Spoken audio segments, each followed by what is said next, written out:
Hello សួស្តីបងប្អូនស្វាគមន៍មកកាន់ Channel MVF Prosma នៅថ្ងៃនេះគឺយើងបងសកាប់សាច់រឿងខ្លីៗនៃរឿងកុចបតាធានីភីទី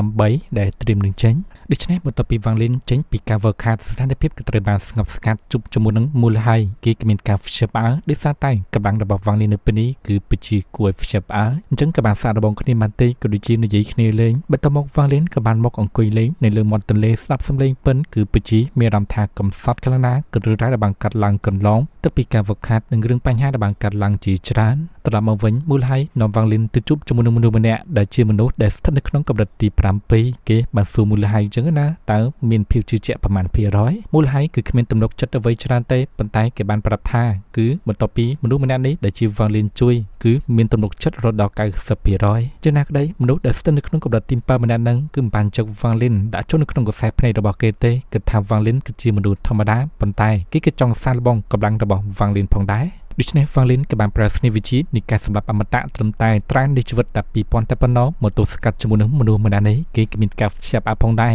កម្លាំងថាពលគឺពិតជាគួរឲ្យខ្លាចហើយគេក៏បានប្រើកម្លាំងមកការពារទប់រងតែក៏ត្រូវបានកម្លាំងរបស់វ៉ាងលីនវាយបំបែកខ្ទេញដូច្នេះហើយគេបាននិយាយថាវ៉ាងលីនឯងគឺស័ក្តិសមធ្វើជាជំនួយការជួយទៅកាន់មូលហេតុហើយបណ្ដោះកាពីច្រើនមូលហេតុក៏ដូចជាវ៉ាងលីនក៏ចាក់ចេញទៅវិញទៅចំណែកឯមនុស្សដែលស្ថិតនៅក្នុងកម្រិតទី7គេនៅពេលនេះគឺរងរបួសធ្ងន់ធ្ងរផងដែរហើយក៏បានប្រាប់កូនចៅរបស់ខ្លួននៅពេលនេះខ្ញុំគឺបិទទ្វារហ្វឹកហាត់ហើយមិនជួបនរណាគេម្នាក់បន្តទៀតទេវ៉ាងលីនជាធម្មតាតែងតែទៅមាត់ទន្លេអង្គុយស្ដាប់សំឡេងពិនចំណែកឯមេបិសាចផ្សេងៗទៀតគឺថាវ៉ាងលីនគឺជាជំនួយការរបស់មូលហេតុព្រោះសិនបើអាចកម្ចាត់វ៉ាងលីនបានមូលហេតុគឺគ្មានអ្វីមកបញ្ចេញជាមួយនឹងពួកគេទេបញ្ជាឲ្យគឺតកជាច្រើនចូលទៅសម្រាប់វ៉ាងលីនអញ្ចឹងមានមនុស្សដែលស្ថិតនៅក្នុងកម្រិតទី5ក៏មានទី6ក៏មានតែក៏ត្រូវបានវ៉ាងលីនសម្រាប់ពួកគេទាំងអស់យ៉ាងងាយពួកគេម្នាក់ៗនឹកស្មានមកដល់ឡើយកម្លាំងរបស់វ៉ាងលីនគឺពិតជាគួរឲ្យខ្លាចតែនេះវាគឺជាស្នៀតនៃការសម្លាប់រំគាតែមែនទេចំណែកឯទីកន្លែងស្នាក់នៅរបស់មូលហេតុមានមនុស្សម្នាក់មកជួបគេផងដែរដែលនោះគឺជាសមាជិកនៅក្នុងបកដើមអមតៈដាលូ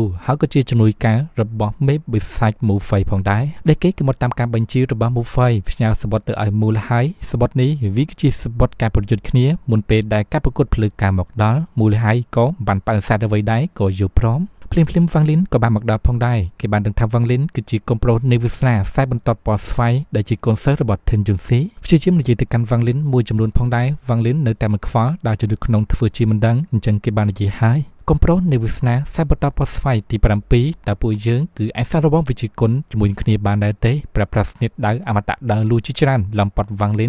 នប្រើប្រាស់កម្លាំងបានទីទេបំបែកក្បួនស្នៀតផ្លែដៅនេះខ្ទេចទៅហើយគេមានការផ្ទះផ្អើលខ្លាំងណាស់ហេតុអ្វីបានទៅជាអញ្ចឹងគេមិនដឹងគឺមិនអាចទប់ស្កាត់ជាមួយនឹងវ៉ាងលីនបានទេវ៉ាងលីនក៏មិនបានសម្រាប់ម្នាក់នឹងដែរក៏បានឲ្យគេចាក់ចេញទៅវិញទៅសាច់រឿងជត់ខ្លីៗរបស់យើងអេដមីនគឺសុំកាត់បញ្ចប់តែប៉ុណ្្នឹងទៅបើសិនបើមាននិយាយខុសពីសាច់រឿងគេចេញមកគឺមានតែលើកលែងអធិស្ឋានហើយយើងនឹងជួបគ្នាជាមួយនឹងវីដេអូថ្មីបន្តទៀតអរគុណច្រើន